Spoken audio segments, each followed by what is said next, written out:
I just bought the super deluxe version of Cuphead from Japan. What's inside, you may ask? Well, why don't we crack this baby open and find out for ourselves?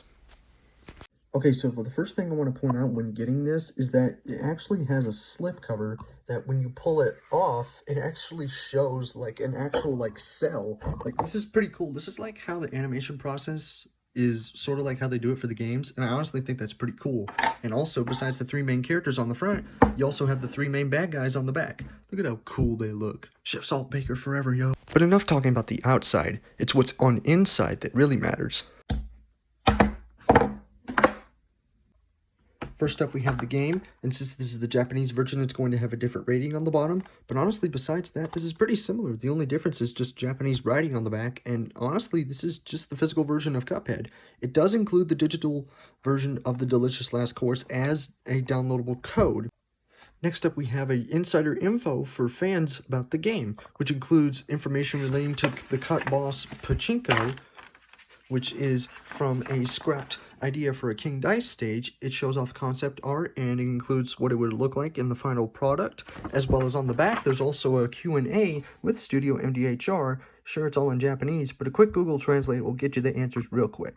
And since this was a first-run copy of the game, we actually get this amazing CD of the DLC soundtrack that's encased in a beautiful CD case with artwork done by the legendary Yoshitaka Amano. And for those who don't know, he was basically the guy that did the character designs for the first couple Final Fantasy games. And I think to this day, he still makes the logos for the games, even though he's not primarily as in charge of designing the characters as he was in the past.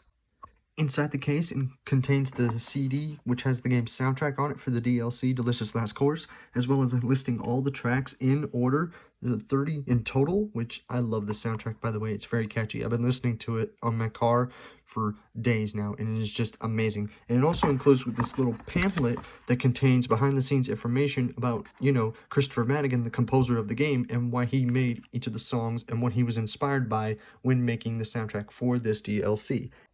And I really want to just take a moment to just look at this amazing work of art.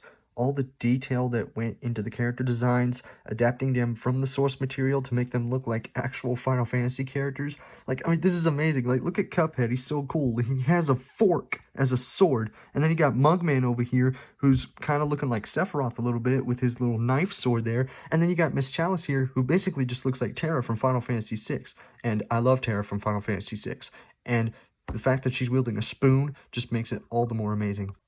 Last but not least is a little card that's included that has a more simplified version of the artwork, which honestly still looks amazing even though it's considerably smaller than the actual artwork.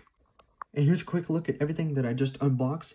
And honestly, this is, again, to reiterate, this is a very amazing package. I'm very happy I bought this. It was pretty good. I think I only bought it for about 40 bucks off of Amazon, and you should definitely get it. I think this is worth it if you're a fan of Cuphead, or if you're into collecting. I really do think it's worth it. Even with this amazing artwork for this CD case is worth the price alone, but everything else is just a great cherry on top.